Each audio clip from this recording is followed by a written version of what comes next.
the Severn Estuary and the River Avon.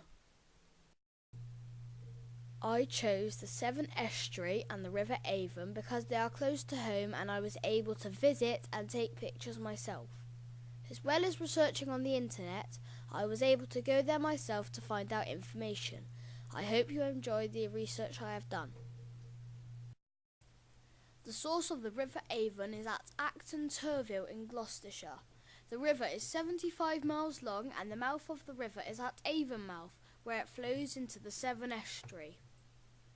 There are several other rivers in England called the Avon, so it is sometimes called the Bristol Avon. This is a picture of the mouth of the Avon that I took from the car while driving across the Avonmouth Bridge on the M5 motorway. Bridges over the River Avon and the Severn Estuary. There are 2 bridges across the Severn Estuary. This is a photo of the first Severn Bridge that I took from the sea wall at Severn Beach.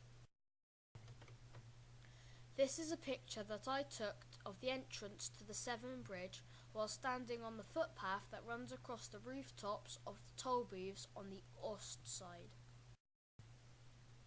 Before the bridge was opened in 1966, the only way to cross the river was on the Ost ferry. I found this picture of the ferry with the bridge being built in the background. My nan used to travel on the ferry a lot to visit her family who lived in Wales. The Clifton Suspension Bridge. The Clifton Suspension Bridge was designed by Isambard Kingdom Brunel in 1831. Brunel did not live long enough to see it completed.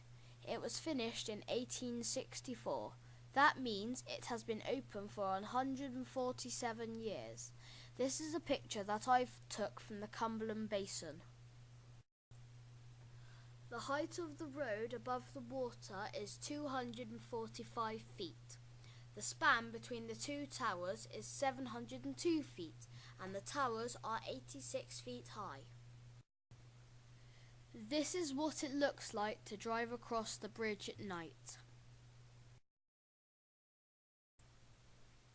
It costs 50p to drive across the bridge and it's free to walk across.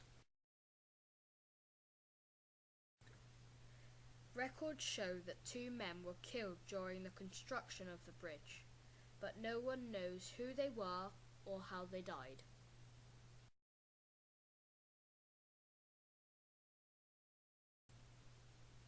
How many light bulbs does it take to illuminate the bridge at night? None, but there are over 3,000 LEDs.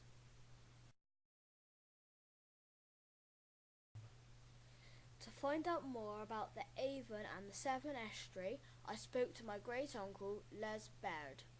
He is the harbour master at Avonmouth Docks.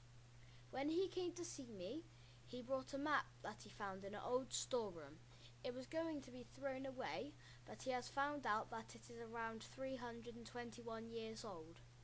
It seems to have been presented to the Right Honourable Sir Robert Southwell around 1690. Here, he explains the job of a pilot. Their job is to guide ships up the estuary, avoiding the sandbanks on their way to the docks.